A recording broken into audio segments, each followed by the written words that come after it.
यह कहानी है सच्चे प्रेम, बलिदान और भक्ति की। नागपंचमी के उस चमत्कारी दिन की, जब एक छोटी बहन ने अपने भाई की जान बचाई। बहुत समय पहले की बात है। एक छोटे से गांव में आरव और चंपा रहा करते थे। आरव चंपा का बड़ा भाई था। माता पिता के देहांत के बाद आरव ही चंपा का पूरा संसार बन गया था। वो दोनों एक दूसरे से बहुत प्यार करते थे।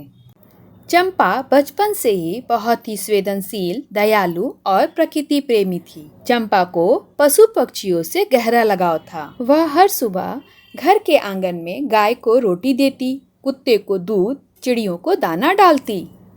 कभी घायल गिलहरी को सहलाती तो कभी मेंढक को पानी में छोड़ देती। और तो और गांव के पीछे एक पुराना पीपल का पेड़ था, जहां एक सांप अक्सर आता था।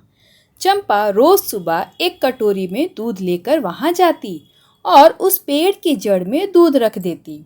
कई बार वह सांप को आते हुए देखती, लेकिन कभी डरती नहीं। एक दिन चंपा जैसे ही दूध की कटोरी उस पेड़ के पास रखी, तभी उसका भाई आरव आकर कहता है, चंपा, मैंने तुझे कितनी बार कहा है, यहाँ अकेली मत आया कर। कहीं यह सांप तुम्हें काट न जाए, मुझे डर लगता है। नहीं भैया, ऐसा कुछ नहीं है। मैं तो रोज दिन सांप को दूध पिलाने आती हूँ। यह कुछ भी नहीं करता।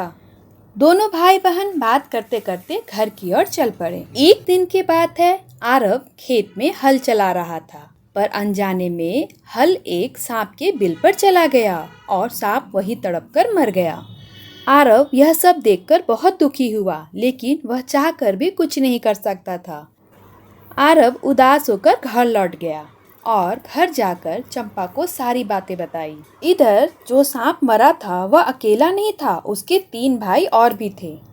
जब उन्हें भाई की मृत्यु का पता चला तो वह क्रोध से कांप उठे और उन्होंने प्रण लिया, जिसने हमारे भाई को मारा है उसे हम नहीं छोड़ेंगे। यही सोचकर वह आरव के घर की ओर निकल पड़े। रात का समय था। चंपा और आरव सो रहे थे।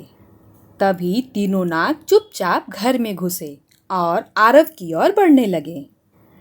अचानक चंपा की नींद खुली। चंपा ने जैसे ही उन्हें देखा, वह तुरंत आरव के सामने खड़ी हो गई। चंपा के अंदर डर नहीं था, सिर्फ भाई के लिए प्रेम और रक्षा की भावना थी। उसने हाथ जोड़ लिए और कहा, हे नाग देवता, गलती भैया की नहीं, हमारी है। हमने आपके बिल को नहीं देखा। आपका क्रोध उचित है, लेकिन मैं आपसे क्षमा मांगती हूँ। चंपा ने वहीं जमीन पर एक छोटा सा मंडप बनाया और अपने टूटे फूटे बर्तनों में दूध भरकर नाग देवता को अर्पित किया। फूल, दुर्वा और दीप जलाकर वो पूरी रात पूजा करती रही। उसकी आंखों में नींद नहीं थी, सिर्फ विश्वास और भक्ति थी। सुबह होते होते नाग देवता ने अपना दिव्य रूप धारण किया। तेज प्रकाश फैला और उन्होंने कहा, बेटी चंपा, तेरी भक्ति ने हमारा हृदय पिघला दिया। तेरा प्रेम, तेरा साहस और तेरा त्याग अतुलनीय है। हम तेरे भाई को जीवन दान देते हैं।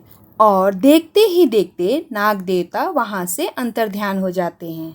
आरव उठकर बैठता है। चंपा दौड़कर उसे गले लगाती है।